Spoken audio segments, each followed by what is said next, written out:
Types of fibres. Type of fibres यानी कि fibres के कितने प्रकार होते हैं? टू टाइप्स होते हैं, natural fibres and synthetic fibre. Natural fibres जो होते हैं वो जो कि हमें नेचर से जो फाइबर्स मिलते हैं उनको हम नेचुरल फाइबर कहते हैं, और ये भी टू टाइप्स के होते हैं, plant fibres and animals fibres. Plant fibres obtained from plants, ऐसे फाइबर जो कि सिर्फ हमें प्लांट से ही मिलते हैं उनको हम प्लांट फाइबर कहते हैं, जैसे कि cotton, jute. Animal fibres, animals fibres जो होते हैं ऑब्टेन्ड फ्रॉम एनिमल्स, जो कि सिर्फ हमें एनिमल्स से मिलते हैं उनको हम एनिमल्स फाइबर्स कहते हैं। Wool and silk. Synthetic fibre obtained from certain chemical, synthetic fibre जो होते हैं वो हमें सर्टेन केमिकल से मिलके बनते हैं, जिसमें हम थोड़ा सा केमिकल और थोड़ा सा नेचुरल फाइबर मिक्स करते हैं, जिससे सिंथेटिक फाइबर फॉर्म होता है। और इसके एग्जांपल है पॉलिस्टर, नायलॉन, एक्रिलिक। चलिए स्टूडेंट्स, अब हम अपने टॉपिक को आगे बढ़ाते हैं। सम प्लांट फाइबर्स, कुछ जो प्लांट फाइबर हैं उसके बारे में हम स्टडी करेंगे कि ये किस सॉइल में ग्रो करते हैं, किस तरह का क्लाइमेट चाहिए होता है, किस स्टेट में इनकी ज़्यादा पैदावार होती है। अब हम इस टॉपिक को स्टार्ट करते हैं। नेचुरल फाइबर्स, या नेचुरल फाइबर्स मैंने आपको बताया था टू टाइप्स के होते हैं, plant fibres and animals fibre. Plant fibre में हम कॉटन को स्टडी करने जा रहे हैं। Cotton is mainly grow in black soil and warm climate. Cotton जो होता है वो ब्लैक सॉइल में ग्रो करता है और उसके लिए क्लाइमेट वार्म होना चाहिए।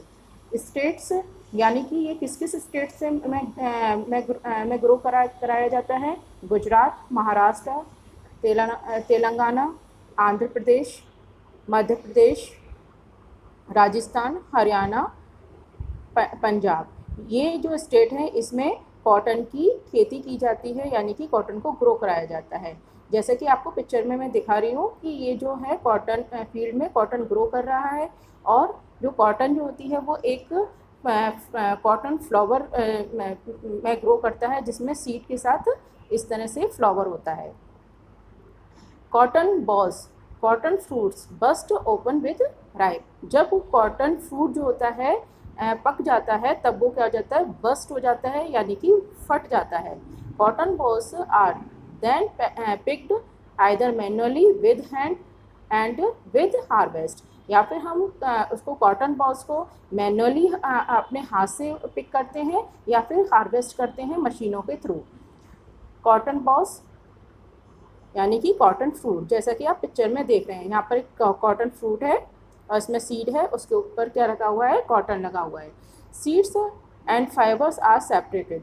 अब हमें इसका क्या करना होता है? सीड को फाइबर से अलग करना होता है। जैसे कि नेक्स्ट पिक्चर में आप देख रहे हैं, ये क्या है? कॉटन फाइबर है और ये कॉटन सीड्स हैं। The cotton pick up from the plants has seed in it. Thus, cotton fibers are separated from seed by combing them. जब हम कॉटन को जब पिक कर लेते हैं फिर उसको हम क्या करते हैं? सीड से अलग करते हैं, और ये किस कॉम्बिंग के थ्रू किया जाता है? फाइबर को अलग किया जाता है और सीड्स को अलग किया जाता है। The process of separating cotton seeds from cotton fibre is called ginning. Cotton seed को कॉटन फाइबर को कॉटन सीड से अलग करने की जो प्रोसेस होती है उसको क्या कहा जाता है? गिनिंग कहा जाता है। ये आप याद रखेंगे, ginning. Ginning was traditionally done by hand. जो गिनिंग जो प्रोसेस होती है वो ट्रेडिशनली तौर पे हैंड के थ्रू की जाती है।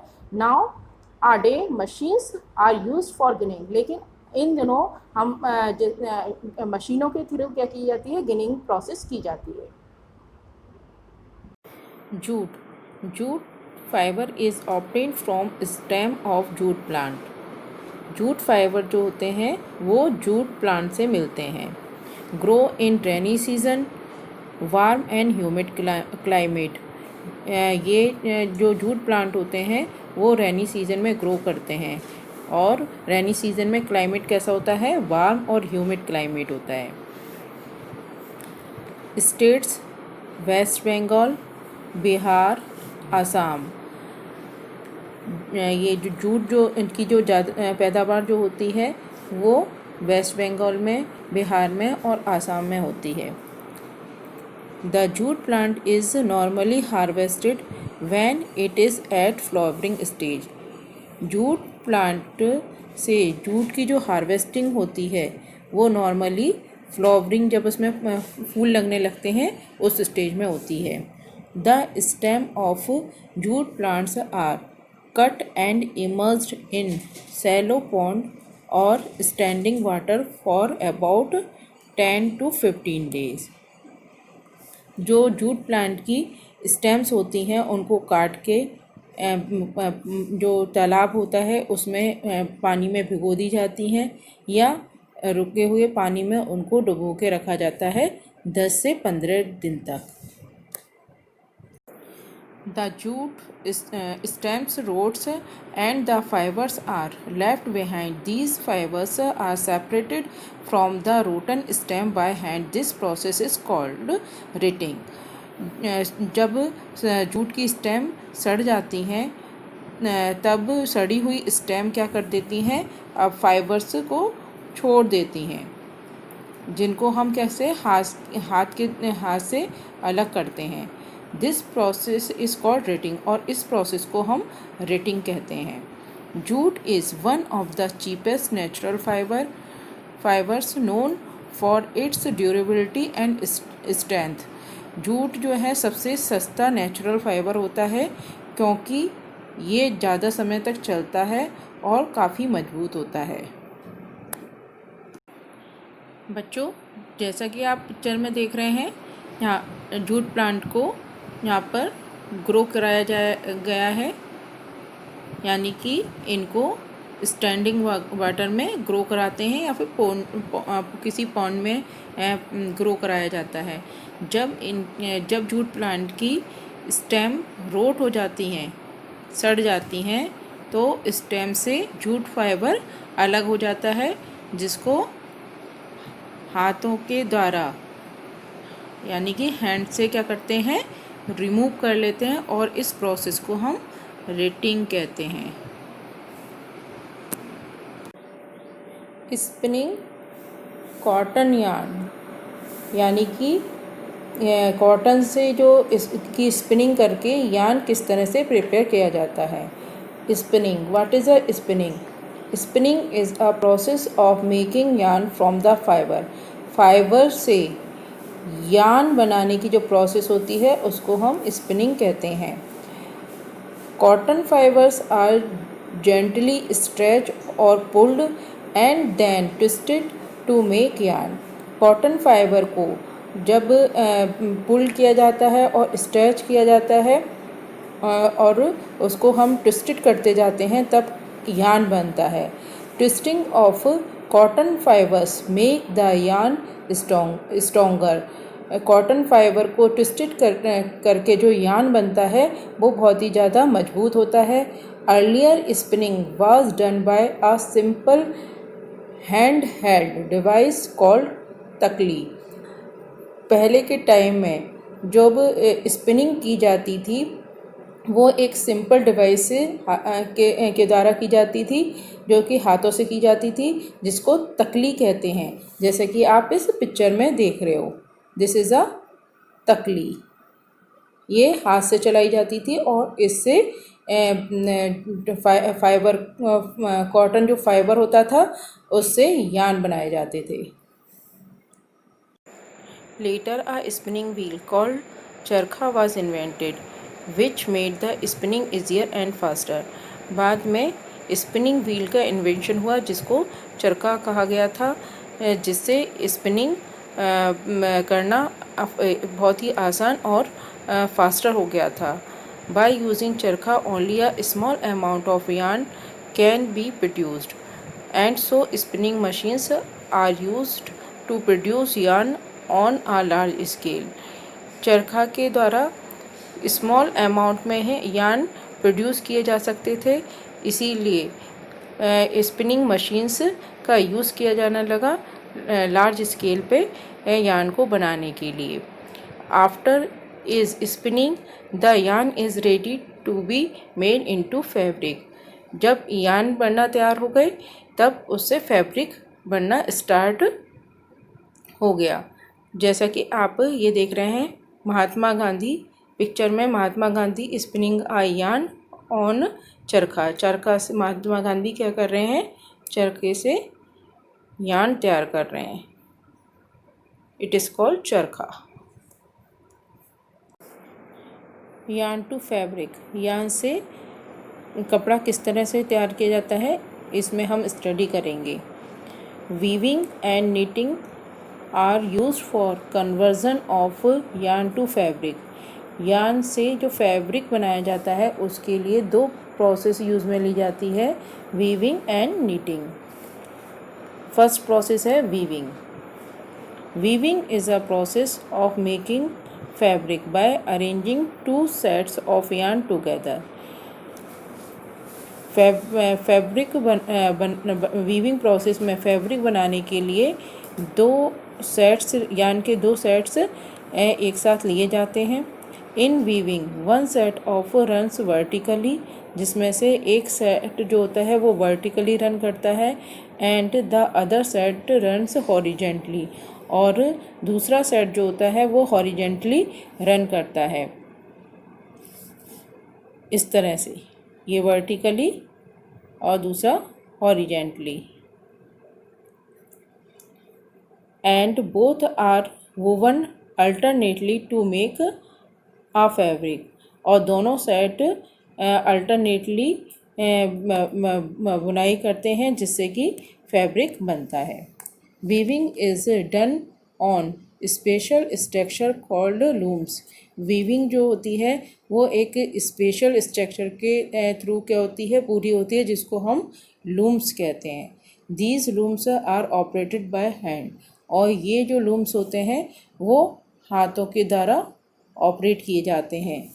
दीज आर कॉल्ड हैंडलूम, जिसको हम हैंडलूम कहते हैं।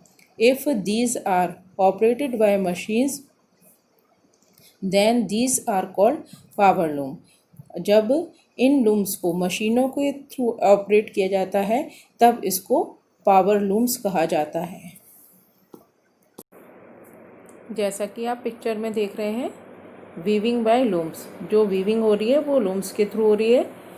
जब हाथों से की जा रही है तो वो हैंडलूम्स कहलाएगा, और जब वो मशीनों के थ्रू किया जाता है तो उसको पावर लूम्स कहते हैं। Knitting. In knitting, a single yarn is used to make a piece of fabric.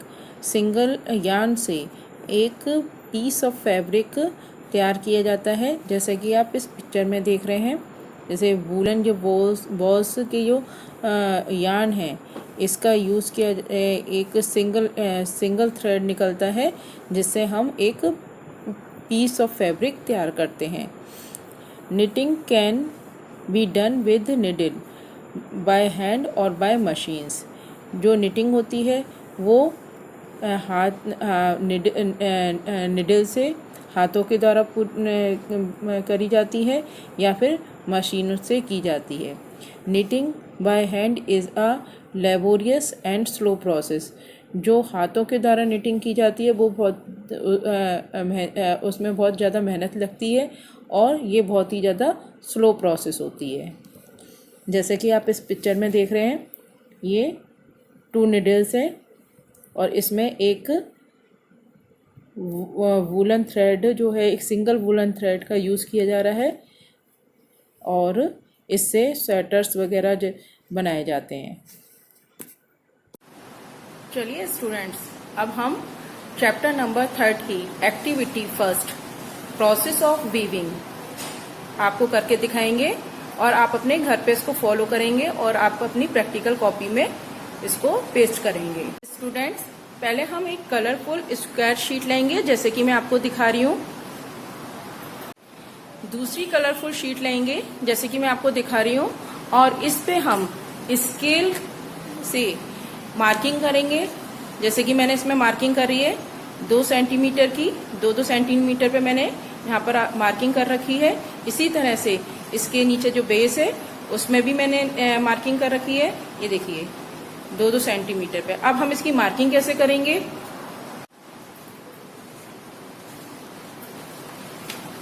Scale को आप जीरो से लाइन से लेंगे और जहाँ पर 2 है, जहाँ पर 2 है फिर उधर मार्क कर देंगे, फिर नेक्स्ट 2 पॉइंट पे मार्क करेंगे, फिर नेक्स्ट 2 पॉइंट पे मार्क करेंगे। इस तरह से एक तो अपर साइड मार्क करेंगे और एक साइड लोअर साइड में अपन क्या करेंगे, मार्क करेंगे।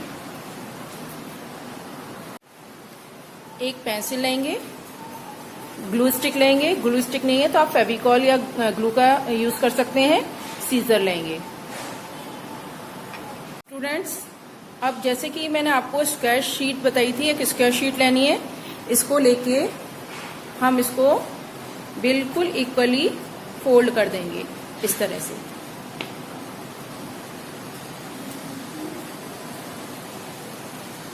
जैसे आप देख रहे हैं ये फोल्ड हो गया, ये देखिए।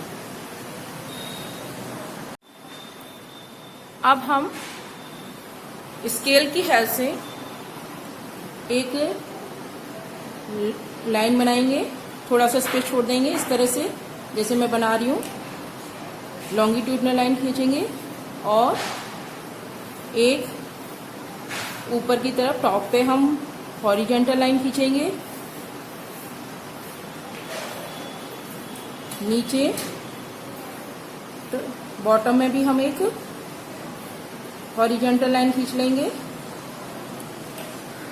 तो हमारा इस तरह से लाइन पेपर के ऊपर ड्रॉ हो जाएगा। अब हम इस पे लाइन ड्रॉ करेंगे।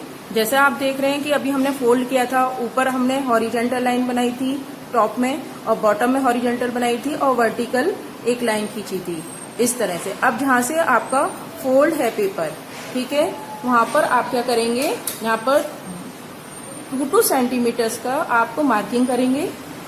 जैसे मैं कर रही हूँ 2 सेंटीमीटर, फिर अगेन 2 सेंटीमीटर, फिर again 2 centimetre, again 2 centimetre, 2 centimetre, 2 centimetre, 2 centimetre and 2 centimetre. ये हमारे मार्किंग हो गई। इसी तरह से नीचे भी इस साइड में जहाँ पर आपने स्पेस छोड़ी है, उसके बाद जहाँ पर हमारी लाइन ड्रॉ है उस पर हम 2-2 सेंटीमीटर की मार्किंग करेंगे। ये 2 centimetre, again again again again again again and again. अब इन लाइनों को हम क्या कर देंगे, ज्वाइन करेंगे इस तरह से।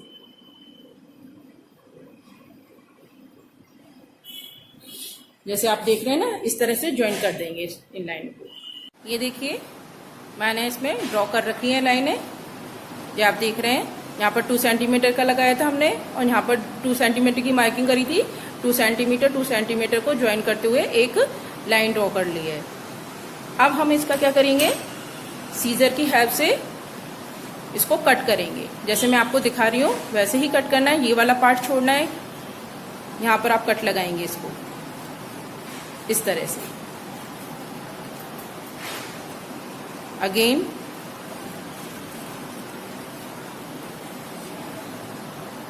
जैसा कि आप देख रहे हैं, ये देखिए कट लगे हुए हैं। यदि में हम इसको ओपन करेंगे तो इस तरह से आपको कट दिखाई देंगे। ये देखिए इस तरह से। अब इसको एक साइड में रख देंगे। हमने आपको एक और शीट दिखाई थी और हमने आपको इसमें मार्किंग भी दिखाई थी, टॉप पे 2-2 सेंटीमीटर की और बॉटम में भी 2-2 सेंटीमीटर की। अब जैसे हमने अभी लास्ट वीडियो में जो मार्किंग पे हमने लाइन ड्रॉ करी थी, वैसे ही हम इसमें ड्रॉ करेंगे और इनकी पूरी इसमें आपको जॉइंट नहीं रहने देना है, पूरी एक सिंगल स्ट्रिप्स निकालेंगे। ये देखिए हमने इसमें लाइन ड्रॉ कर ली है। अब इन लाइन पे हम सीजर की हेल्प से कट करेंगे और स्ट्रिप्स प्रिपेयर करेंगे।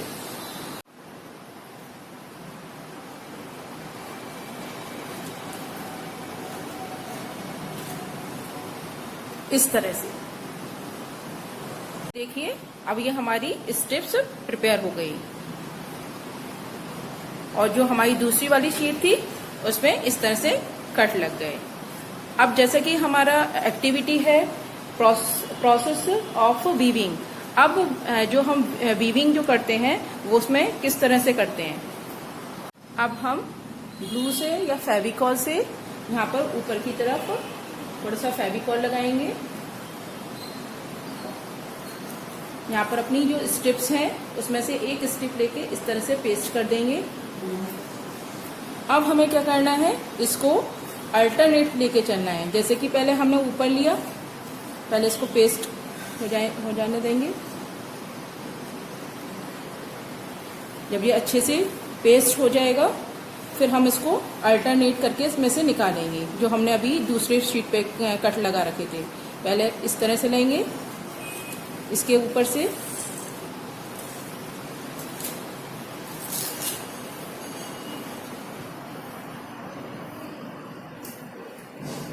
फिर इसके नीचे से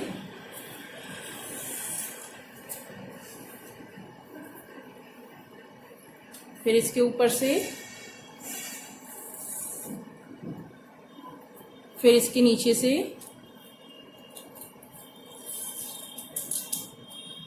और लास्ट में आके हम इसको क्या कर देंगे, यहाँ पर पेस्ट कर देंगे इस तरह से।